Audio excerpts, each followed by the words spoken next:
국내 국외 각 가정과 각 처소에서 예배드리시는 성도 여러분에게 우리 주 예수 그리스도의 은혜가 충만하기를 축복합니다. 성령께서 이 시간 우리 각 사람에게 살았고 운동력 있는 말씀의 권능을 풍성하게 체험하게 하여 주시고 주 예수 그리스도를 아는 지식이 더하게 하실 것을 확신합니다. 오늘은 누가복음 12장 51절에서 13장 9절까지를 함께 살펴보겠습니다. 12장 51절에서 53절까지 함께 읽겠습니다. 내가 세상에 화평을 주리고 온 줄로 아느냐? 내가 너에게 이르노니 아니라 도리어 분정케 하려 함이로라. 이후부터 한 집에 5 사람이 있어 분정하되 셋이 둘과 둘이 셋과 하리니 아비가 아들과 아들이 아비와 어미가 딸과 딸이 어미와 시어미가 며느리와 며느리가 시어미와 분정하리라 하시니라. 당시 유대인들은 메시아가 오시면 유대 민족을 위협하고 괴롭히는 대적들을 물리치고 다윗 시대의 영광을 회복하여 평화를 누리게 하실 것이라는 생각을 하고 있었습니다. 예수님의 제자들도 예외가 아니었습니다. 그러나 예수님은 그들의 기대에 찬물을 끼얹는 충격적인 말씀을 하셨습니다. 내가 세상에 화평을 주리고 온 줄로 아느냐? 내가 너에게 이르노니 아니라 도리어 분정케 하려 함이로라 라고 말씀하셨습니다. 화평으로 번역된 원어는 평화, 화목, 평안의 뜻을 포함합니다. 분정으로 번역된 원어는 분리의 뜻을 포함합니다. 복음이 전파되면 예수 그리스도를 믿는 사람과 믿지 않는 사람으로 구분됩니다. 중립이란 존재하지 않습니다. 복음은 구원과 멸망, 천국과 지옥에 대하여 명확하게 알리고 있기 때문입니다. 복음은 믿어도 좋고 믿지 않아도 좋은 것이 아니므로 신자들이 순교를 불사하고 전도를 할 것입니다. 그러므로 복음이 전파되는 곳마다 대립관계가 발생할 수밖에 없습니다. 믿지 않는 사람들은 믿는 사람을 구박하고 심지어는 생명을 위협할 것입니다.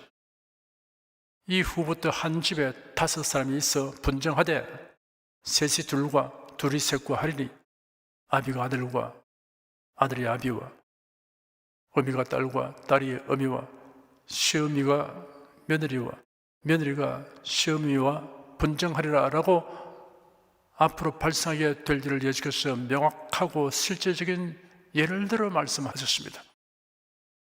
성도 여러분들 중에는 대다수 이런 경험을 하셨거나 지금도 하고 있을 것입니다.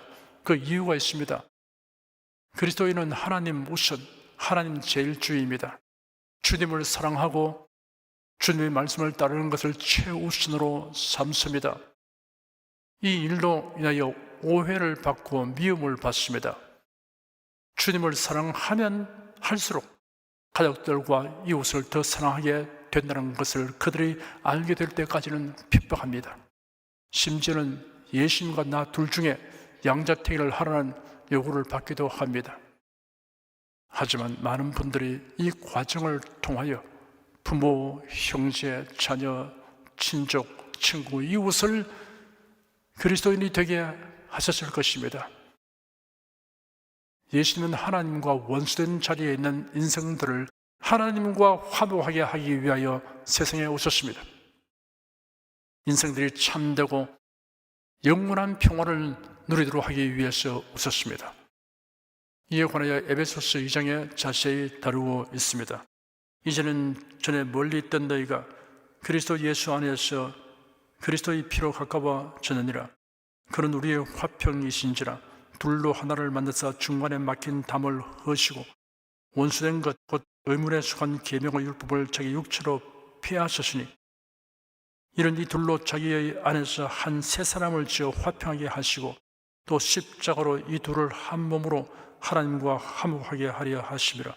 원수된 것을 십자가로 소멸하시고 또 오셔서 먼 데 있는 너에게 평안을 전하고 가까운 데 있는 자들에게 평안을 전하셨으니 하였습니다. 신자들을 가리켜 전에는 하나님을 멀리 떠나 있던 자들이었다고 하였습니다. 하나님을 알지 못하고 사는 자들이었습니다. 달리 말하면 하나님께 버림받은 자들이었습니다. 이제는 하나님과 가까워졌다고 하였습니다. 사람의 영적 상태는 이전보다 이제가 결정적으로 중요합니다. 어떻게 하여 하나님과 가까워졌느냐라는 질문에 대한 답은 하나뿐입니다. 그리스도 예수 안에 있기 때문입니다. 달리 말하자면 그리스도 예수를 믿었기 때문입니다 라는 대답입니다. 설명을 부연하면 그리스도 예수를 믿는 자가 하나님과 가까워진 것은 그리스도의 피 흘리심으로 인한 것입니다. 그리스도께서 십자가에 못 박혀 피 흘려 죽으셨습니다. 죄인의 죄를 대속하시려고 흘리신 피입니다. 구약시대 이스라엘 백성들이 죄로 인하여 하나님과 멀어진 상태를 회복하기 위하여 매년 대속죄일에 대제사장이 제단에서 잡은 제물의 피를 가지고 지성소에 들어가서 언약궤 위 속죄소에 피를 뿌리려 했습니다.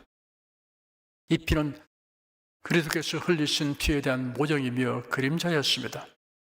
하나님의 정하신 때가 되어 하나님의 독생자 예수께서 사람의 모양으로 이 땅에 오셨습니다. 그리고 죄인들의 죄를 대속하시려고 십자가에 못 박혀 피 흘려 죽으셨습니다. 이제는 누구든지 그리스도를 믿으면 그 피로 인하여 하나님과 가까워지는 은총을 입게 되었습니다. 그리스도는 우리의 화평이시다 하였습니다. 그리스도는 그를 믿는 모든 자가 수직적 화평과 수평적 화평을 얻게 하셨습니다. 수직적 화평이란 하나님과 화목하게 된 것입니다. 하나님과 원수된 죄인들을 위하여 그 몸을 십자가에 내어 주심으로 하나님과 화목하게 하셨습니다. 늙음하게 낳은 외아들이 아버지와 심하게 다투고 집을 나간 후 여러 해 소식이 두절되었습니다. 애타게 기다리던 어머니가 몸져 눕더니 위독하게 되었습니다. 아버지가 신문에 이 사실을 알리는 광고를 내었습니다. 어머니가 위독하다는 신문 광고를 보게 된 아들은 급히 집으로 돌아왔습니다. 그러나 돌아온 아들은 아버지를 쳐다보지도 않았습니다.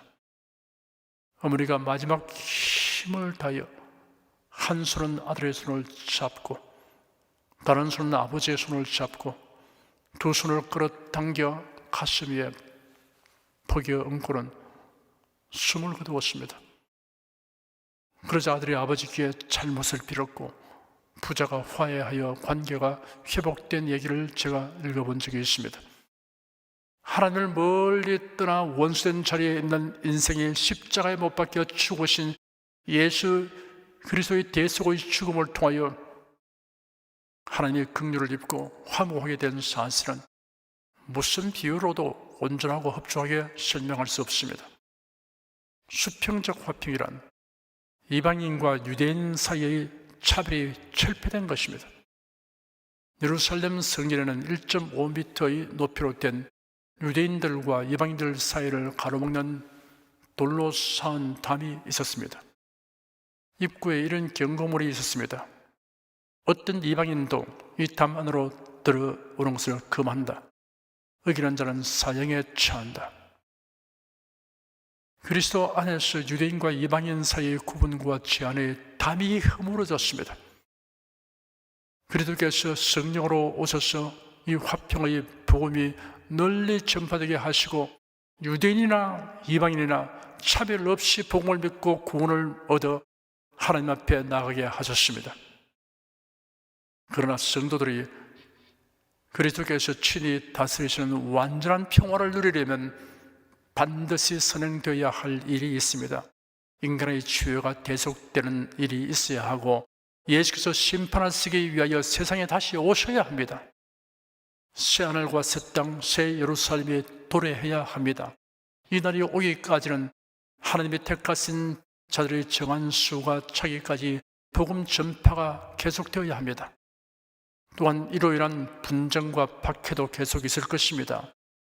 제 아들이 지금 예수께서 하신 말씀을 이해하기까지는 예수께서 십자가에 못 박혀 죽으시고 부활하시고 성천하 증세를 보고 약속하신 성령을 받게 되는 과정을 거쳐야 했습니다. 어느 곳이든 복음이 전파되고 그리스도인들의 수가 크게 늘어나기까지는 크고 작은 분쟁들이 수없이 발생하였고 지금도 그러합니다. 그러므로 나는 복음을 믿습니다. 나는 예수 그리스도를 구세주로 믿습니다. 라는 고백에는 그로 인하여 직면하게 되는 어떠한 분쟁과 분리, 곤란과 박해라도 개의치 않겠다는 각오가 포함된 것이어야 합니다. 54절에서 56절까지 함께 읽겠습니다. 또 무리에게 이르시되 너희가 구름이 서에서 일어남을 보면 곧 말하기를 소나기가 오리라 하나니 과연 그러하고 남풍이 붐을 보면 말하기를 심히 더우리라 하나니 과연 그러하니라. 외식한 자여 너희가 천재의 기상은 분별할 줄 알면서 어찌 시대는 분변치 못하느냐. 팔레스타인의 지리적 조건에 따른 기상 상태입니다. 팔레스타인의 서쪽에는 지중해가 있습니다. 그래서 서쪽에서 부는 바람은 습도가 높습니다. 서쪽에서 구름이 일어나면 비가 올 징조이므로 비가 올 것을 예고할 수 있습니다. 팔레스타인 남쪽에는 아라비아 사막이 있습니다. 그러니 남쪽에서 부는 바람은 10도가 높습니다. 남풍은 날씨가 더워지게 될 징조이므로 더위를 예고할 수 있습니다. 이러한 예고는 실제가 됩니다. 유대인이라면 어릴 때부터 선지자가 예고한 말씀을 듣고 배웁니다. 예언의 핵심은 메시아의 오심에 대한 것입니다. 시대의 징조들이 예언되어 있기 때문에 성경을 자세히 살피면 어느 때 메시아가 오실 것인가를 분별할 수 있습니다. 예수님 당시의 사람들은 그들에게 오신 메시아를 바르게 분별하지 못했습니다. 죄인들을 구원하기 위해 오신 메시아라는 사실을 알지 못했습니다. 한 부리는 예수님을 정치적인 지도자로 오신 메시아라고 생각하고 따랐습니다. 다른 부리는 혹세 무민하는 거짓 메시아라고 생각하고 박대하였습니다. 외치는 자들아 너희가 천재의 기상은 분별할 줄 알면서 어찌 이 시대는 분변치 못하느냐라고 질타하셨습니다. 외식이란 위선을 의미합니다. 그들은 메시아의 실상에 대해 잘못 알고 있으면서도 온전히 아는 것으로 자부하였던 것입니다. 겸손한 마음으로 성경에 예언된 시대의 징조를 유심히 살폈으면 예수님이 하시는 말씀과 행하신 일들에 의하여 메시아라는 사실을 충분히 알 수 있을 것입니다. 57절에서 59절까지 함께 읽겠습니다. 또 어찌하여 옳은 것을 스스로 판단치 아니하느냐. 네가 너를 고소할 자와 함께 법관에게 갈 때 길에서 화해하기를 힘써라. 저가 너를 재판장에 끌어가고 재판장이 너를 관속에게 넘겨주어 관속이 오게 가둘까 염려하라. 네게 이르노니 홀이라도 남김이 없이 갚지 아니하였은 결단코 저기서 나오지 못하리라 하시니라. 징조를 살피고 시대를 분별하여 구세주를 믿는 것은 다른 사람이 하여 주는 것이 아닙니다. 자신이 스스로 해야 합니다. 자신이 행한 불법과 불의에 대하여 부정하거나 미워할지라도 고소를 당하여 법정에 서게 되면 다 드러나게 되고 처벌을 받게 됩니다. 홀이라도 남김이 없이 갚아야 한다고 하였는데 홀이는 유대인의 가장 작은 화폐 단위입니다. 하나님의 법도를 어겨서 범한 죄는 아무리 사소한 죄라도 멸망에 처하게 되는 죄가 됩니다. 자신의 죄는 비교적 작기 때문에 심판을 면할 것이라는 생각은 망상입니다. 바위돌이든 조약돌이든 호수에 던지면 물에 가라앉기는 마찬가지입니다. 그러므로 죄로 인한 심판을 면하는 길은 하나밖에 없습니다. 예수 그리스도의 대속의 은혜만이 모든 죄를 완전히 제거합니다. 마치 고소당하여 재판받기 전에 해결해야 하듯이 죽음에 이르기 전에 회개하고 예수 그리스도를 믿어야 합니다. 고소할 자와 함께 법관에게로 가는 동안에 어느 정도의 시간이 걸릴 것인가를 계산할 수 있습니다. 그 동안의 해결을 보면 됩니다. 그러나 죽음이란 예측할 수 없는 경우가 많습니다. 죽음 전에 회개하고 예수 그리스도를 믿을 것이라고 생각하는 사람이 있다면 더할 수 없이 미련한 사람입니다. 죄사함받아 의롭게 되는 일을 내일로 미루는 사람은 더할 나위 없이 어리석은 자입니다. 우리가 전도에 보면 이런 어리석은 자들이 많은 것을 보고 놀라지 않을 수 없습니다. 13장 1절에서 5절까지 함께 읽겠습니다. 그때 마침 두 사람이 와서 빌라도가 어떤 갈릴리 사람들의 피를 저희의 제물에 섞은 일로 예수께 구하니 대답해 가라사대 너희는 이 갈릴리 사람들이 이같이 해받음으로써 모든 갈릴리 사람보다 죄가 더 있는 줄 아느냐? 너희에게 이르노니 아니라 너희도 만일 회개치 아니하면 다 이와 같이 망하리라. 또 실로암에서 망대가 무너져 치어 죽은 18사람이 예루살렘에 간 모든 사람보다 죄가 더 있는 줄 아느냐? 너희에게 이르노니 아니라 너희도 만일 회개치 아니하면 다 이와 같이 망하리라. 식민지 통치자인 로마 총독은 유대인 특히 저항의식이 강한 갈릴리 지역 사람들을 경멸했습니다. 유대인 역사가 요세푸스의 기록에는 어떤 6월절 제사 때 3,000명의 유대인들을 제단에 바쳐지는 짐승들처럼 학살했다고 하였습니다. 어떤 유대인 두 사람이 와서 예수님에게 전하기를 총독 빌라도가 성전에서 제사드리는 일단의 갈릴리 사람들에게 군인들을 보내어 무자비하게 그들을 쳐서 죽이고 그들의 피를 그들의 제물에 섞었다고 하였습니다. 이 소식을 전한 사람들은 이 사건이 갈릴리 출신이며 갈릴리의 가버나움에 본부를 두고 활동하는 예수님에게 좋지 아니한 일이 미칠 수 있다는 생각을 했을 수 있습니다. 그러나 그보다는 재난을 당한 사람들은 다른 사람들보다 죄가 많은 영구라는 생각을 하였을 것으로 보입니다. 예수님은 그들이 어떤 생각을 하고 있는가를 간파하시고 말씀하시기를 이런 재난을 당한 사람들이 재난을 당하지 아니한 사람들보다 죄가 더 많은 줄로 생각해서는 안 된다고 하였습니다. 예수님은 다른 한 예를 들었습니다. 실로암에서 망대가 무너져 18사람이 치어 죽은 사건입니다. 이 망대는 베세다 샘 근처에 있는 실로암 샘과 붙어있는 것으로 망대의 입구는 샘 옆에 있었으며 그곳에는 병약한 무리들이 앉아서 물의 동함을 기다리고 있습니다. 그곳에는 성전 예배를 위하여 자기 몸을 씻을 샘물을 길러온 자들도 있습니다. 성전은 이곳에서 가까운 곳에 있었습니다. 예수는 이 사람들이 당한 일이 예루살렘에 있는 재난 당하지 아니한 다른 사람들보다 죄가 더 많다는 증거일 수 없다고 말씀하셨습니다. 사람이 당하는 재난의 경우는 여러 가지입니다. 첫째, 범죄한 당사자에 대한 하나님의 징벌이라는 것이 명확하게 드러나는 경우가 있습니다. 성경에 기록된 몇 가지 예를 들어보겠습니다. 아담 하와에게 내려진 징벌이 있습니다. 하나님이 금하신 선악과를 따먹는 죄를 저질렀습니다. 사탄의 꿰매에 빠져서 범죄하였습니다. 하나님은 범죄한 아담을 징벌하셨습니다. 내가 너희를 먹지 말라 한 나무 실과를 먹었은즉 땅은 너로 인하여 저주를 받고 너는 종신토록 수고하여 그 소사를 먹으리라. 땅이 네게 가시덤불과 웅은키를 낼 것이라. 너희 먹을 것은 밭의 채소인즉 네가 얼굴에 땀이 흘려야 식물을 먹고 필경은 흙으로 돌아가리니 그 속에서 네가 취함을 입었음이라. 너는 흙이니 흙으로 돌아갈 것이니라 하였습니다. 노아의 8 식구 외의 모든 사람에게 내려진 홍수 심판이 있습니다. 창세기 6장에 기록되기를 노아의 사적은 이러하니라. 노아는 의인이요 당세 완전한 자라.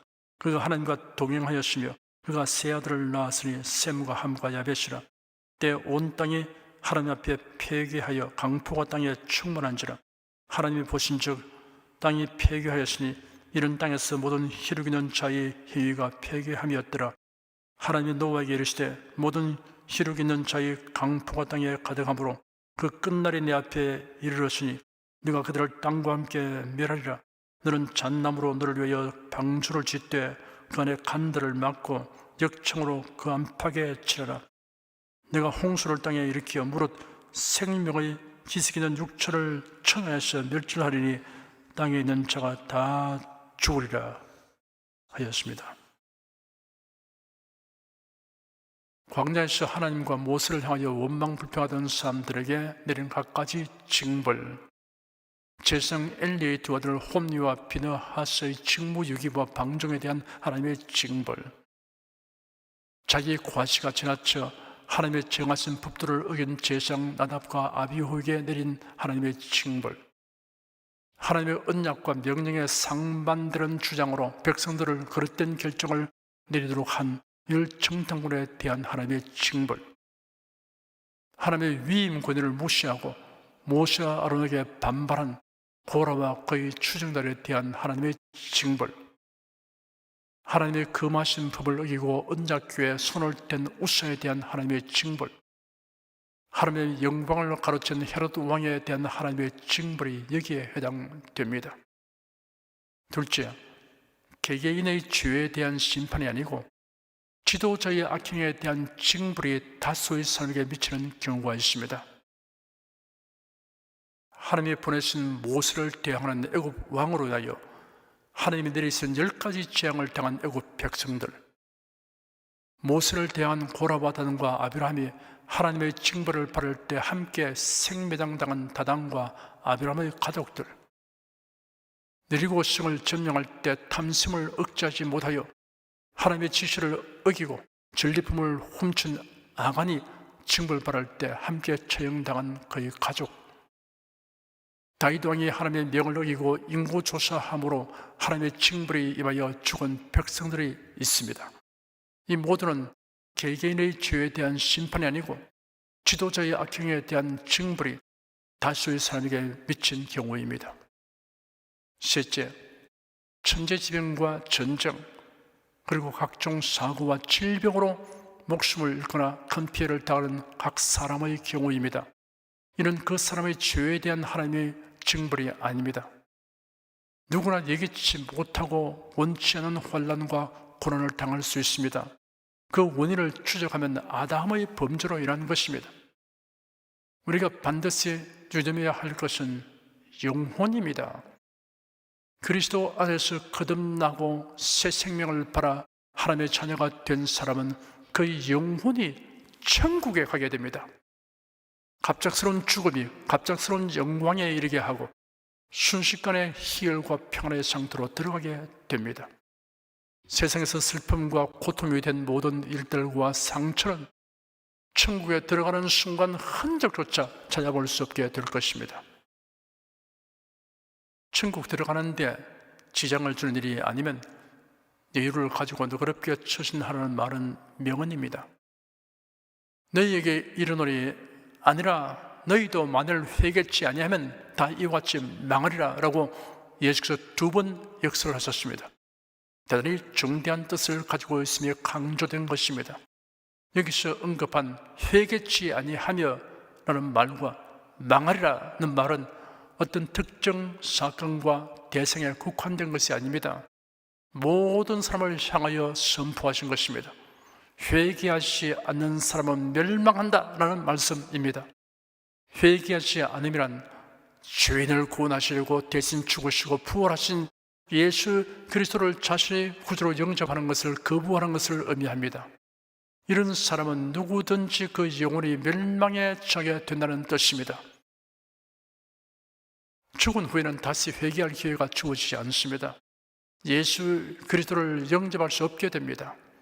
6절에서 9절까지 함께 읽겠습니다. 이에 비유로 말씀하시되 한 사람이 포도원에 무화과나무를 심은 것이 있더니 와서 그 열매를 구하였으나 얻지 못한지라. 가온지에게 이르되 내가 3년을 와서 이 무화과나무의 실과를 구하되 어찌 못하니 찍어버리라. 어찌 땅만 버리느냐. 대답하여 가로되 주인이여 금년에도 그대로 두소서. 내가 두릅하고 거름을 주리니 이후에 만일 실과가 열면이니와 그렇지 않으면 찍어버리소서 하였다 하시니라. 한 사람이 포도원에 무화과 나무를 심어 포도원 지역에 관리를 맡겼습니다. 팔레스타인에서는 포도밭에 무화과 나무나 다른 유실수를 심는 경우가 흔히 있습니다. 대체로 무화과 나무는 길가나 거친 땅에 심겨지는데, 이 무화과 나무는 포도밭에 심겨졌으니 택함 받아 비옥한 땅에 심겨진 것입니다. 그런데 주인이 열매를 거둘 시기가 되면 매년 와도 헛걸음하곤 하였습니다. 3년째도 그 모양이니 주인이 관리인에게 무화과 나무를 잘라버리라, 어쩌여 땅만 버리게 하겠느냐라고 지시했습니다. 관리인이 대답하기를 한 해만 더 기다려 달라고 하였으며 나무 둘레를 파고 거름을 주겠다고 하였으며, 그래도 열매를 맺지 않으면 무화과 나무를 제거해 버리겠다고 하였습니다. 이 비유에서 무화과 나무는 이스라엘 백성을 가리킵니다. 이스라엘 백성은 아브라함의 후손으로 하나님의 선민이 되고 율법과 예언을 받았습니다. 좋은 땅인 포도밭에 심겨졌습니다. 하나님과 메시아에 대한 보배롭고 귀중한 지식을 가지게 되었습니다. 놀라운 특권입니다. 이런 특권에는 영광스러운 의무가 주어져 있습니다. 그 신령한 지식을 따라 살며 이를 만 백성에게 알리는 것입니다. 그런데 그들은 이러한 특권을 이방인에 대하여 우월의식을 가지고 이방인을 차별하는 근거로 삼았습니다. 그들은 열매 맺지 않는 무화과 나무였습니다. 비유에서 말한 3년이란 이스라엘에 대하여 하나님께서 충분히 오랜 세월 참아 기다리신 것을 의미합니다. 세상에 오신 예수님이 그들에게 천국 복음을 전하시고 수많은 기사와 이적을 행하셨습니다. 예수님의 대속의 죽음과 부활 성천이 있었고 성령을 부어주심으로 교회가 설립되었습니다. 활발하게 복음이 전파되었으나 이스라엘 백성들 중에 대다수는 회개하지 않았습니다. 유대인의 박해로 인하여 사도 야고보는 예루살렘에서 순교했습니다. 스데반 집사도 예루살렘에서 순교했습니다. 신자들이 이방 나라들로 흩어져 나갔습니다. 하나님은 오래 참으시고 기다렸으나 대다수의 백성은 회개의 열매를 맺지 아니하였습니다. 결국 그들은 찍히고 배임을 당하는 비극을 당하였습니다. 주 70년 예루살렘이 로마 군대의 공격을 받아 성벽과 성전이 해체되고 성읍은 불타서 잿더미가 되고 말았습니다. 수없이 많은 사람들이 죽임을 당했습니다. 살아남은 사람들은 세계 각처로 흩어졌습니다. 신약시대의 그리스도인들은 이러한 역사의 교훈을 거울과 경계로 삼아야 합니다. 그리스도인에게 주어진 특권은 이스라엘 백성에게 비할 바가 아닙니다. 교회라는 포도원에 심겨졌습니다. 신구약 성경을 받았습니다. 성령님의 임재와 권능을 체험하고 있습니다. 그리스도의 재림을 고대하며 살고 있습니다. 이러한 특권에는 다른 의무가 있습니다. 성경대로 믿고 행하며 성경대로 복음을 전파하는 일입니다. 이것이 그리스도인의 삶을 통하여 맺어야 하는 열매입니다. 교회가 종교다운 줄을 받아들이는 것은 과거 이스라엘이 하나님과 이방신을 겸하여 섬긴 것이나 다름없습니다. 교회와 그리스도인이 복음 전파에 힘쓰지 않으면 이스라엘이 율법과 예언을 그들의 전유물로 여긴 것과 다름없습니다. 열매 없는 무화과 나무인 이스라엘이 찍히고 배임을 당한 것과 같이 되지 않도록 항상 각성해야 합니다.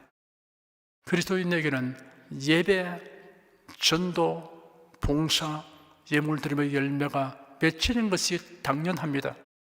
성경을 하나님의 계시하신 말씀으로서 오류가 없음을 믿고 십자가에 못 박혀 죽으시고 부활하셨으며 성천하신 예수님만이 구세주이심을 믿는 신자는 열매가 맺힐 수밖에 없습니다.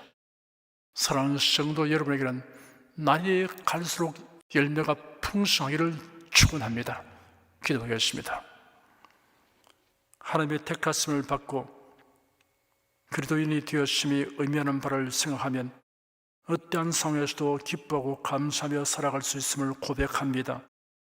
이러한 사실을 당연하게 여기고 그 특권이 자기에게서 비롯된 것으로 오해하는 폐단이 생기지 않도록 역사의 교훈을 살펴보게 하여 주시니 감사합니다. 잎사귀만 무수하고 열매가 없는 무화과 나무처럼 되지 않고 날이 갈수록 더욱 열매가 풍성하도록 성령께서 우리를 각성시켜 주시옵소서. 주 예수 그리스도 이름으로 기도드립니다. 아멘. 찬송가 375장을 부르십시다.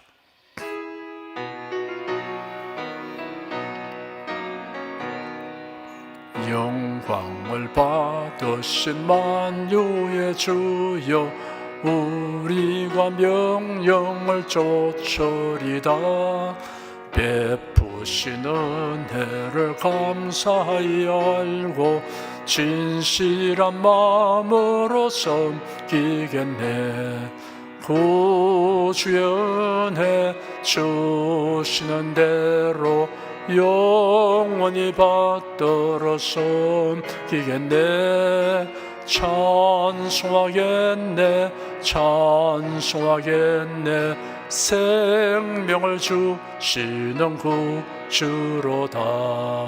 구주를 높이고 잘 공경하여 온유한 마음으로 섬기리다. 주 예수 안에서 즐거워하며 충성을 다하여 섬기겠네. 구주의 은혜 주시는 대로 영원히 받들어 섬기겠네. 찬송하겠네, 찬송하겠네. 생명을 주시는 구주로다.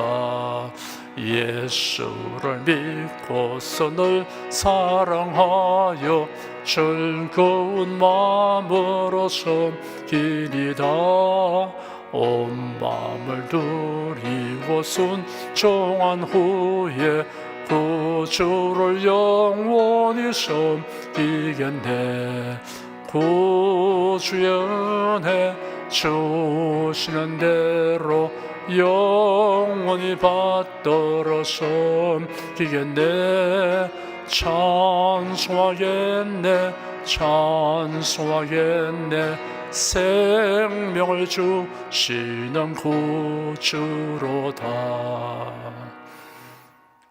여러분 중에 그리스도인이 아니었으나 지금 하나님의 나라 백성이 되고 하나님의 자녀가 되기를 원하시는 분이나 지난날 교회에 다녔으나 그동안 신앙생활을 하지 아니하신 분은 지금 저를 따라서 신앙 고백 기도를 하시기 바랍니다. 성도 여러분은 자신의 신앙을 견고히 하기 위해서 따라서 함께 기도하시기 바랍니다. 하나님 아버지, 저를 불러주니 감사합니다. 예수께서 십자가에 못 박혀 죽으시고 죽음에서 부활하심으로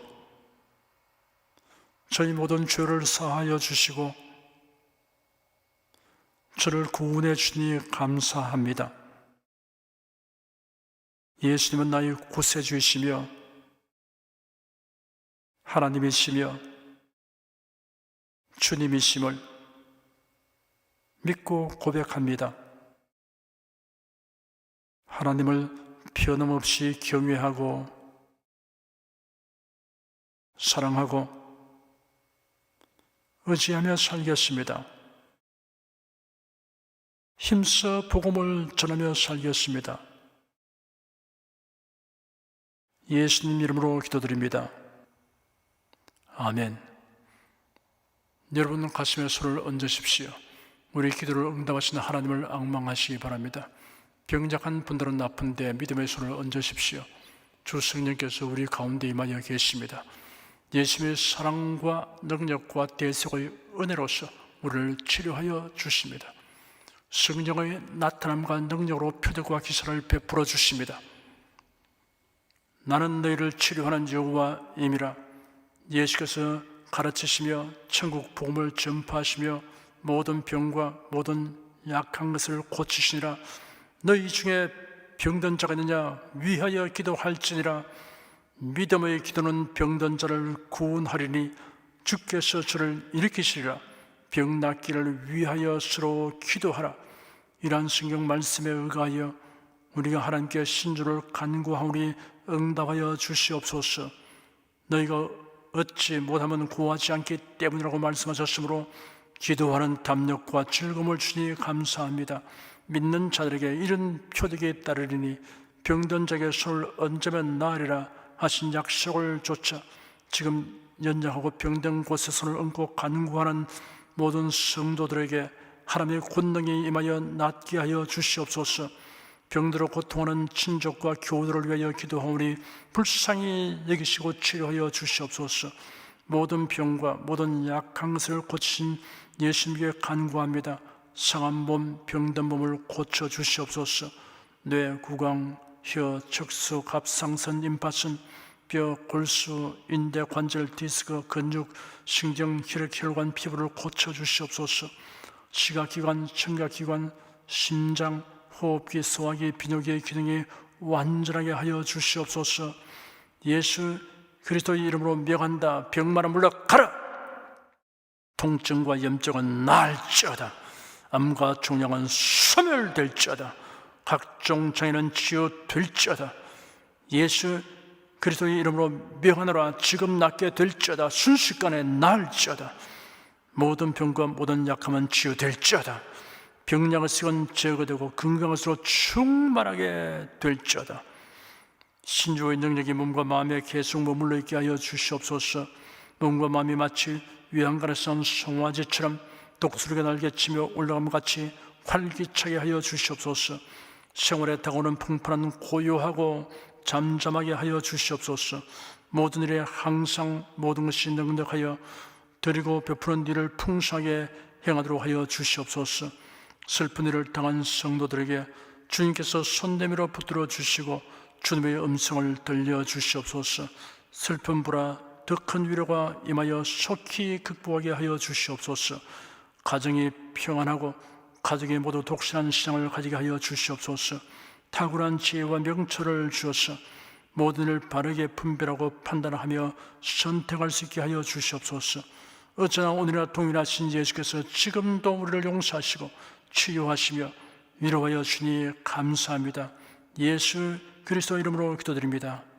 아멘.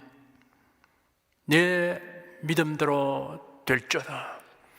기쁘고 감사한 마음으로 예물을 드리십시다.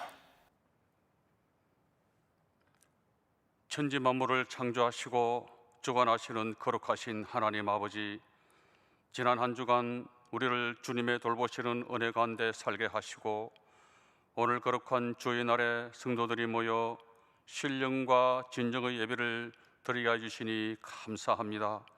이 시간 설교를 통하여 은혜와 진리의 말씀을 듣고 깨닫게 하시니 감사드립니다.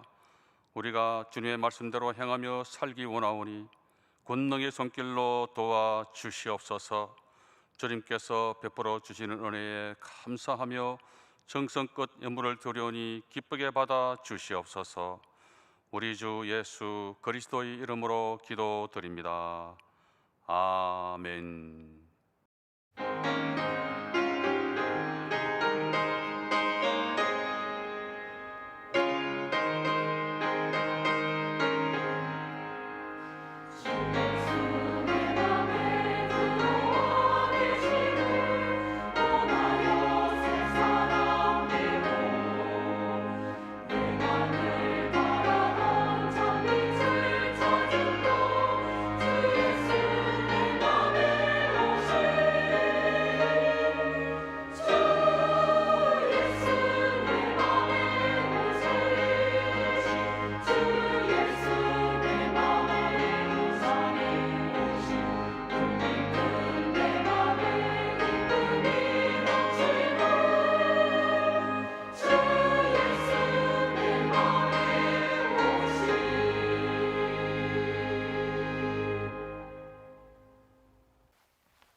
드리신 예물 위해 축복하겠습니다.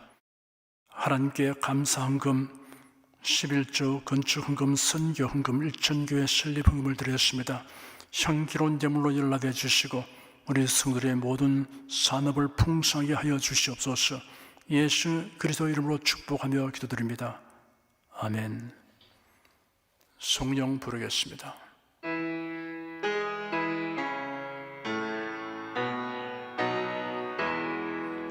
성부 성자 성령께 찬송과 영광 돌려보내세.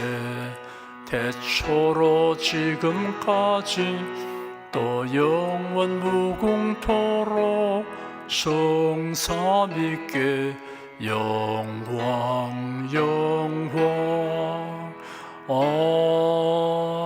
아멘. 우리 주 예수 그리스도의 은혜와 하나님 아버지의 사랑과 성령의 교통하심이 은혜와 진리 가운데 살아가는 모든 성도들 위해 임하시옵기를 축원합니다. 아멘.